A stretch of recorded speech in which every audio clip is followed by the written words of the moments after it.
SoFi's fourth quarter results for 2025 really represent a clear step change for the company. The numbers we're seeing confirm its transition from being just a fintech disruptor into a scaled and now structurally profitable financial platform. The headline numbers were, frankly, records across the board. It all starts with the company's first ever billion-dollar revenue quarter. We're talking $1.013 billion. That's a 37% increase year over year, and it really signals a whole new operational scale for them. Now, that revenue is directly connected to the real engine of their growth, which is members. SoFi added a record 1 million new members in the fourth quarter alone. That brings their total base up to nearly 14 million. And it's not just about getting new members in the door. Those members are engaging deeply with the platform. The company also saw record product adoption. We're talking 1.6 million new products added just in Q4. This really shows that the ecosystem is working, pulling both new and existing members deeper into what they offer. This kind of performance isn't accidental. It's the result of a very deliberate strategy that management calls the financial services productivity loop. It's pretty straightforward. Member growth leads to more product adoption, which in turn drives down acquisition costs, creating this self-reinforcing cycle. And that 40% cross-buy rate, that's the hard evidence that this loop is really working. One of the key inputs feeding this loop is growing brand power. Unaided brand awareness has climbed steadily, now sitting at nearly 10%. And this isn't just some vanity metric. It's a really important leading indicator of lower acquisition costs and more efficient growth down the line.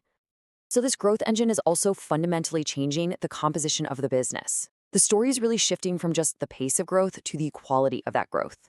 And you can see this in the structural change in the revenue mix. The financial services and technology platform segments together now account for 57% of total revenue.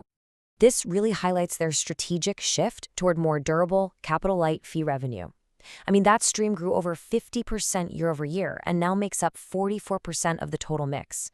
This is the key signal here. It's a structural trend, not some one-off event, and it makes the entire business much more resilient. Of course, this whole operational engine, it's only possible because of the foundation that SoFi has built. And on the earnings call, management repeatedly, and I mean repeatedly, refers to this foundation as a fortress balance sheet. When you hear executives use language like that so consistently, it's not just talk, it signals a core part of their entire strategy. And the core of this fortress? It's their national bank charter and the massive, stable deposit base that comes with it. We're looking at over $37 billion in deposits. That gives SoFi a low-cost funding advantage that is incredibly difficult for competitors to replicate. You can see this capital strength very clearly in the company's key regulatory metrics. Its CET1 ratio, which is a core measure of a bank's financial stability, stands at nearly 23%. That's more than double the regulatory minimum. This isn't just about safety. It's a buffer that provides significant strategic and operational flexibility. And for shareholders, the tangible outcome of this strategy is pretty clear. Tangible book value per share grew 57% year over year to just over $7. That reflects real accretive value creation. Okay, so with that strong foundation firmly in place, the focus naturally turns to where SoFi is deploying all this capital and optionality for future growth. And it's clear the company is positioning itself to leverage what it sees as two major technology supercycles, crypto and AI. Their push into crypto is both aggressive and very sequential. It started with SoFi Pay for consumer payments, then they launched SoFi Crypto for trading, and most recently they introduced SoFi USD, their own stablecoin. And that last one is a really significant move into core infrastructure. And management views this stablecoin as a pivotal strategic asset. CEO Anthony Noto didn't just frame SoFi USD as another product. He called it a game changer, one that positions the company to become an actual infrastructure provider for the entire digital asset ecosystem. This crypto infrastructure connects directly to what looks like the company's next major growth factor, business banking. The ambition here is to build a bank for institutions that need to transact seamlessly across both traditional fiat money and digital currencies. That's a critical gap in the market right now. And this long-term vision is backed up by a very confident near-term outlook.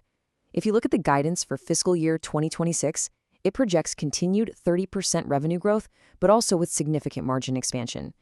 They're forecasting earnings per share to be around 60 cents. So, when you synthesize all of these results, it reveals a company that's really defined by four key attributes right now: consistent execution, a real clarity in their strategy, strong operational momentum, and, importantly, increasing optionality for future growth. Ultimately, SoFi is no longer just a collection of financial products. It has become a scalable operating system for finance. Think about it this way: the Fortress balance sheet acts as the secure, stable power supply. The core technology platform provides all the processing power. And this setup allows new, high-performance applications like crypto or business banking to be plugged right in, increasing the entire system's power and value with each new addition. This is a platform that is truly built for compounding.